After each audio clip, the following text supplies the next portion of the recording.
So we're really looking forward to the weekend on the Taittiriya Upanishad, and it's my great honor to be working with John in a translation that he's made of this Upanishad. John, can you tell us a little about the Taittiriya Upanishad?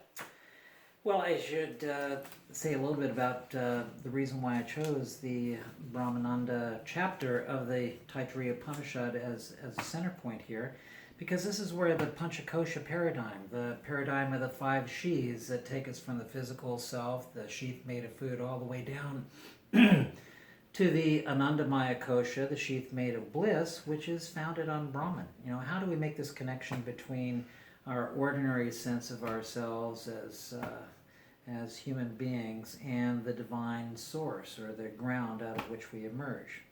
And whereas that was the original source in Guruji's Light on Life, many of you are familiar with that, he uses that same model. The physical body, the vitality, the body of vitality, the mental body, the body of wisdom, and the body of bliss. So it's so fascinating to see how we can apply it in our asana practice, in an embodied practice, and to couple that with studying where the source of this model came from. Exactly, and one of the things that I also find very interesting is that the very first occurrence in the classical literature of India where we see the word yoga presented in a spiritual context is in this text, is in the 2nd chapter of this text that we're going to have as the cornerstone of our approach these 2 weekends. We'll have an asana practice and we'll conclude with meditation.